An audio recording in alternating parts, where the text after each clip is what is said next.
Good morning, all of you. Today we'll be discuss about hemostasis. Hemo मतलब blood, stasis means रुकना, stop, यानी blood का stop किस तरीके से होता है जब अपनी बॉडी के अंदर कोई कट लगती है या फिर इंजरी होती है, उस दौरान ब्लड किस तरीके से रुकता है और कैसे उस ब्लड को रोकने के लिए अपनी बॉडी फंक्शनिंग करती है, जिसके अंदर प्लेटलेट्स कैसे इन्वॉल्व रहती है।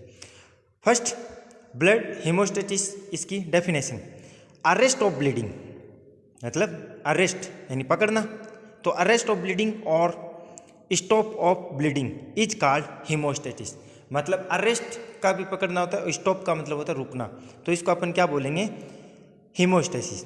When the blood vessels is damage, जब ब्लड वेसल्स क्या होती है, डैमेज होती है, देन तब क्या होता है, ब्लड लॉस यानी ब्लड का बाहर आना बॉडी से शुरू हो जाता है, अक्कर यानी शुरू होना, and after some time, and कुछ समय के बाद में जो loss of blood is stop and healing occur, कि जब ब्लड वेसल्स क्या होती है, डैमेज होती है, तब अपनी बॉडी से ब्लड लॉस होना शुरू हो जाता है, और कुछ समय के बाद में क्या होता है, ब्लड इज स्टॉप, ठीक है, एंड इसको एंड हीलिंग अक्कर यानी हीलिंग होना शुरू हो जाएगी।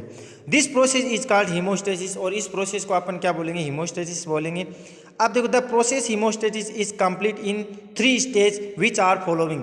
जो हीमोस्टेसिस यानी ब्लड स्टॉप होता है जब अपनी बॉडी के अंदर डैमेज पोर्शन या फिर इंजरी होती है, तो इसको 3 पोर्शन में डिवाइड किया गया। फर्स्ट है वेसोकॉन्स्ट्रिक्शन, वेसोकॉन्स्ट्रिक्शन मीन्स वेसल्स का सिकुड़ जाना।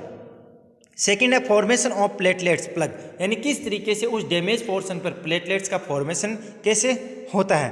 फिर आता है कोगुलेशन ऑफ ब्लड, मतलब किस तरीके से वहाँ पर क्लोट का फॉर्मेशन होगा और कैसे उस डैमेज पोर्शन से ब्लड लॉस को स्टॉप किया जा सकता है। तो अपन फर्स्ट स्टार्ट करते हैं वेसोकॉन्स्ट्रिक्शन। वेसोकॉन्स्ट्रिक्शन के भी इन द वेसोकॉन्स्ट्रिक्शन इमीडिएटली, तो जो अब इस स्टेज के अंदर क्या होता है, जो वेसोकॉन्स्ट्रिक्शन वो इमीडिएटली होता है। बट तो क्या बताया कि आफ्टर इंजरी, जैसे ही इंजरी होती है तो ब्लड वेसल्स कॉन्स्ट्रिक्ट यानी हार्ड हो जाती है, and decrease the loss of blood from damage portion. अब जैसे जो ब्लड वेसल्स है वो क्या होगी, कॉन्स्ट्रिक्शन होगी, तो कॉन्स्ट्रिक्शन होगी तो इसका मेन फंक्शन क्या रहेगा कि जो पोर्शन डैमेज हुआ है उस पोर्शन पर ब्लड सप्लाई लेस अमाउंट में करेगी, क्योंकि जिसकी वजह से क्या होगा, उस डैमेज पोर्शन से आउटसाइड द बॉडी ब्लड कम लॉस हो।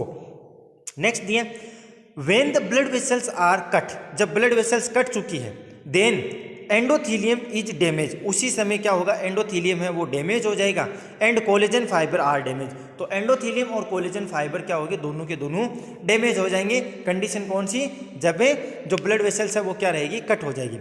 अब next, then platelets contact with the collagen fibre, अब जो प्लेटलेट्स है वो कॉन्टेक्ट किसके आएगी, कोलेजन फाइबर्स के आएगी, तो देन प्लेटलेट्स आर एक्टिवेटेड, और तब प्लेटलेट्स क्या होगी, एक्टिवेट हो जाएगी, प्लेटलेट्स क्या होगी, एक्टिवेट हो जाएगी। उसके बाद में आता है these activated platelets secrete serotonin, अब जो प्लेटलेट्स एक्टिवेट हुई है वो क्या करेगी, सीरोटोनिन को सेक्रेट करेगी, and some either substance that are useful, और कुछ जो आइदर सबस्टांस है वो उनको यूजफुल यानी यूजफुल वो भी काम में आने स्टार्ट हो जाएंगे। The contraction of blood vessels, अब क्या होगा, जो ब्लड वेसल्स है वो कॉन्ट्रैक्शन होना स्टार्ट हो जाएगी। नेक्स्ट अपन स्टार्ट करते हैं second, formation of platelets plug, यानी किस तरीके से फॉर्मेशन होता है प्लेटलेट्स प्लग्स का। तो देखो फर्स्ट दिया the collagen fibres of the damage blood vessels, यानी जो कोलेजन फाइबर है डैमेज ब्लड वेसल्स का वो क्या होगी, attach with the platelets and activate them, यानी किसके साथ में अटैच होगी, प्लेटलेट्स के साथ में अटैच होगी, और उसी समय ये क्या हो जाएगी, एक्टिवेट भी हो जाएगी। अब the activate platelets secrete ADP, ADP adeno diphosphate, जो क्या करता है, एंड थ्रोम्बोक्स यानी थ्रोम्बस बना लेगा वहाँ पर, तो these two substance attract more and more platelets, तो जो ये सबस्टांस है वो अट्रैक्ट किसको करेंगे, मोर एंड मोर प्लेटलेट्स को, एंड एक्टिवेट देन, और उसको भी ये क्या करेंगे, एक्टिवेट कर देंगे। अब देखो ऑल दीज एक्टिवेटेड प्लेटलेट्स, जो एक्टिवेटेड प्लेटलेट्स है वो क्या होगी, एग्रीगेट, एग्रीगेट का मतलब होता है अटैच होना, किसके साथ में, together and from a platelets, and platelets plugs के, और which close the damage blood vessels, और किसको क्लोज करेगी, डैमेज ब्लड वेसल्स को, एंड परजेंट ब्लड लॉस, और अब क्या करेगी, ब्लड लॉस को कम करेगा। तो अब थर्ड स्टेज आती है कोएगुलेशन ऑफ ब्लड। तो इसमें क्या दिया गया है, फर्स्ट कि blood clotting is the process of formation, यानी blood clotting is the process of formation का of an insoluble thread like network of fibrin which traps the blood cells. आप देखो इसमें क्या बताया कि जब जो ब्लड क्लोटिंग इस प्रोसेस है वो formation is an insoluble thread like, यानी धागेनुमा एक नेटवर्क बनाएगा, और किसका, फाइब्रिन्स का, और विच ट्रेप्स किसके साथ में हो जाएगा, ब्लड सेल्स के साथ में।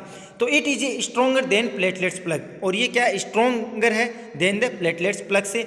सम factors which are useful in blood clotting are called blood clotting factors which are following. तो इसमें सबसे पहले दिया है जो अपन ने पढ़ा था इसमें ब्लड क्लोटिंग फैक्टर के अंदर, तो सबसे पहले fibrinogens, prothrombin, tissue factor, calcium factor, labile factor, और stable factor, pro converting anti haemophilic, जिसका AHG सेकेंड नाम एंटी हीमोफिलिक फैक्टर A, और क्रिस्टमस फैक्टर प्लाज्मा थ्रोम्बोसिस, इसका सेकेंड नाम है। फिर आता है Stuart power factor, plasma thromboplastin factor PTA short form, और हैगमन फैक्टर, और फिब्रिन स्टेबलाइजिंग फैक्टर।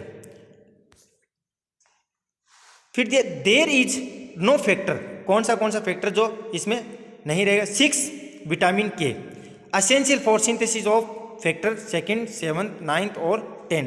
ये क्या करता है, जो विटामिन के की और 6 की इसकी कमी की वजह से ये असेंशियल नहीं कर पाए, किसको, 2nd, 7th, 9th और 10th। तो in the process of blood coagulation, यानी in the process of blood coagulation the prothrombin activator act on plasma protein और prothrombin.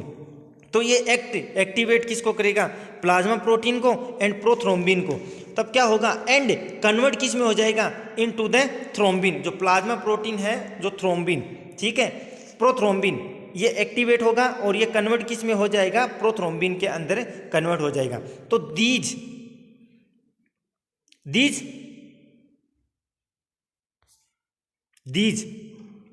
Fibrin attach to these thrombin act on another plasma protein. अब जो ये thrombin है वो act on किसको, another जो plasma protein उसको करेगा, और फिब्रिनोजन एंड कन्वर्ट किस में कर देगा, फिब्रिन में। तो देखो जो थ्रोम्बिन था वो एक्ट होगा अनदर प्लाज्मा प्रोटीन्स में, तो फिब्रिनोजन, और ये फिब्रिनोजन किस में कन्वर्ट हो जाएगा, फिब्रिन्स के अंदर। तो these fibrin attach to another fibrin, और ये जो फिब्रिन बना है वो अटैच होगा अनदर फिब्रिन के साथ में, और fibrin and from the network in damage portion of blood vessels. और ये कहाँ पर नेटवर्क बनाएगा, जो damage portion of blood vessels का है वहाँ पर ये क्या करेगा, अपना फिर से नेटवर्क बनाना स्टार्ट करेगा। तो blood cells trips in the network and from A blood clot, और ये जो ब्लड ट्रिप्स है वो क्या करेगा, नेटवर्क बना लेगा एंड फ्रॉम ब्लड क्लॉट। फिर आता है फॉर्मेशन ऑफ प्रोथ्रोम्बिन एक्टिवेटर, यानी किस तरीके से फॉर्मेशन हुआ है प्रोथ्रोम्बिन एक्टिवेटर का। तो इसमें दिया है कि भी the prothrombin activator can be form by 2 process, 2 process में होता है, एक तो है इनटेरिक पाथवे और एक है एक्सटेरिक पाथवे। इनटेरिक पाथवे में क्या होता है कि it is a slow process है अबाउट 3 to 6 मिनट के लिए। It occur when blood vessels, और ये अक्कर कब होता है, वेन ब्लड वेसल्स जब डैमेज होती है और इनसाइड द सर्कुलेशन, और ये अंदर की तरफ सर्कुलेशन बनाना स्टार्ट करता है। तो it occur due to damage of blood vessels, और कब अक्कर होता है, जब डैमेज ऑफ ब्लड वेसल्स होती है।